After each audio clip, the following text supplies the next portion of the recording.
Hi, in this segment we're going to discuss the proper installation of a oxyacetylene torch to an oxyacetylene system. In a prior segment we discussed how to attach the regulators to both the oxygen and the fuel gas. They've all been tested for leaks, set appropriately, and now we're going to attach the following equipment. First we're going to attach the oxygen hose. You want to take a look at the hose. You want to inspect it before you attach it. Make sure the connections, especially the connections around the torch and the regulator, are safe. You want to bend the hose upon itself. If you see any cracks in the outer cover of the hose, generally speaking, that hose is not safe to use. You want to do it for both hoses. Now we're going to attach the oxygen hose to the outlet. We're going to make sure that there's no pressure on the spring on either regulator. And we're going to attach the fuel gas, in this case acetylene, to the hose. And we're going to take a smooth jawed wrench and we're going to tighten both connections. Remember, acetylene turns to the left. Now we're going to look at the rest of the equipment, make sure there's no damage to the hose. The hose near the torch, make sure there's no damage to the torch itself. Everything is tight, all valves are closed, and the hose connections are tight. If the hose is not straight, I'll show you an easy method of making it straight. You don't want to attach your hose so that your torch is like this, puts undue stress on the hoses, plus it's dangerous, it might twist out of your hand.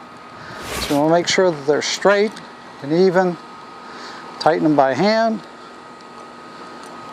and tighten them with a wrench. Again, left-handed, fuel gas hose. Everything is tight and ready to go. Now, we've already tested the oxygen for leaks, and we've already pressurized the regulator at least once, so the heat of recompression phenomenon is taken care of. Now we're going to turn on the regulator again slowly. It's a good habit. And then we're going to shut it off. Now what we've done is pressurize the inlet of the regulator. Now we're going to turn the T-screw in until we get about 10 pounds on the gauge. Once we have 10 pounds on the gauge, we're going to stop, close the valve again, make sure it's closed, and observe both gauges.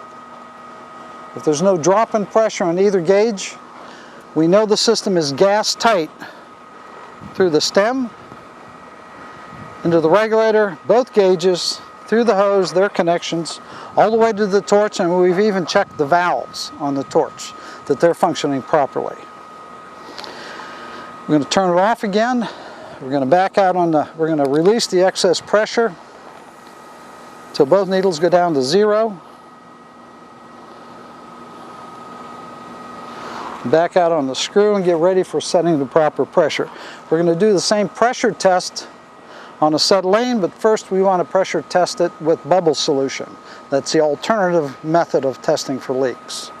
Again, we're going to pressurize the system, shut it off,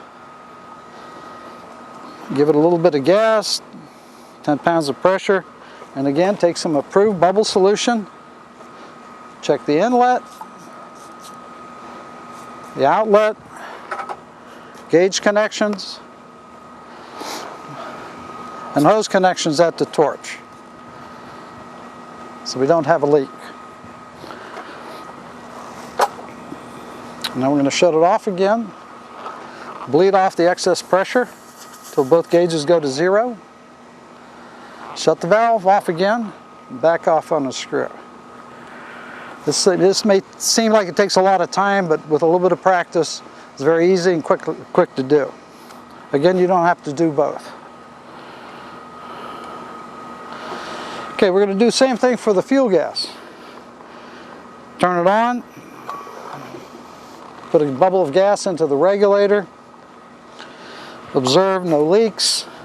We're going to pressurize the torch system. 5 pounds is good enough for acetylene.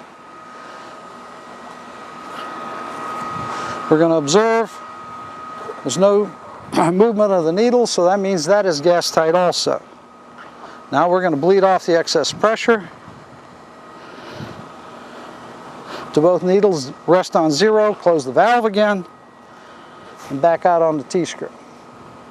Now both these regulators, the torch, the hose, the entire systems have been checked for leaks. They're safe to use. Now the next step is to set the proper pressure.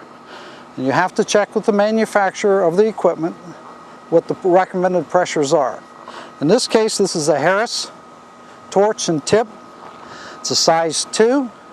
So we know we have to put 2 pounds of pressure on both the oxygen and on the fuel gas. So again, I'm going to turn on the regulator. But this time I'm going to turn the valve all the way open. There are 2 seats on a high pressure valve. Any high pressure gas, including argon, helium, compressed air, nitrogen, all of them have a high pressure valve on them. They have 2 seats. One when you close it and the other when you open it. The one at the top of the valve keeps the gases from leaking through the valve stem as the stem wears. Now we have the valve all the way open.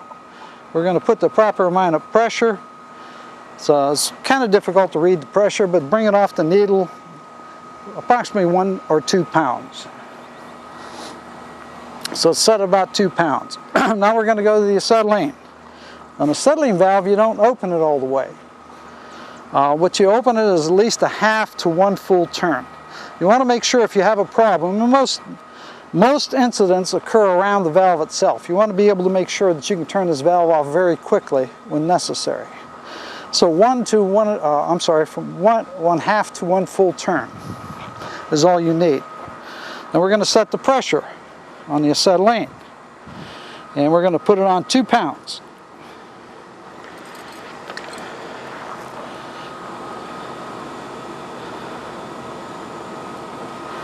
Now generally speaking, we want to set the pressure at flow. This is not necessary for small tips, but for very large tips it's very critical. And what that means is once the pressure is set, you want to open up the valve slightly, and if there's any pressure drop, you want to bring it back up to where it's supposed to be, then shut it off. We'll do the same thing for the oxygen. So now both regulators are set with the proper pressure at flow. Remember, when the engineers manufacture equipment, they measure pressures for the appropriate tip at torch entry, and that's what we're doing. We're allowing you to be able to set these torches to simulate torch entry at flow. Okay, next step is probably the most critical step in the whole process. It's much more important than the proper way you attach regulators, hook up the hoses, check for leaks. And this is called purging the system. Most of the catastrophic accidents occur, and the catastrophic injuries occur when you have hose explosions. Generally speaking, torches don't normally explode, but hoses do very easily. That's called a flashback.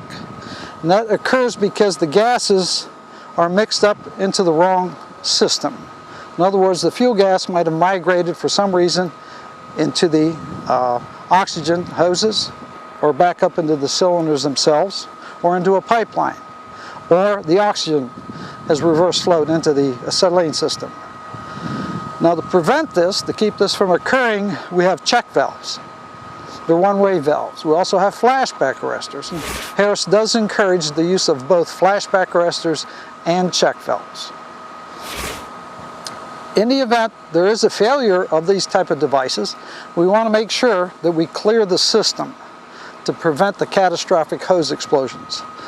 And the simplest way and very quick way of doing it is crack the valve. First I'm going to do the oxygen. You open up the valve and you let the gas flow. 5 seconds for every 10 feet of hose, or 3 seconds for every 10 feet of hose. And we close off the valve. And we open up the fuel gas valve, do the same thing. 5 seconds for every 10 feet of hose. Then close it. Now this system is pure. Pure fuel gas in the hoses, in the fuel gas hose, and pure oxygen, so you cannot have an explosion. You cannot have a flashback. And now the pressures are properly set. I'm going to show you how to light the torch and adjust the flame.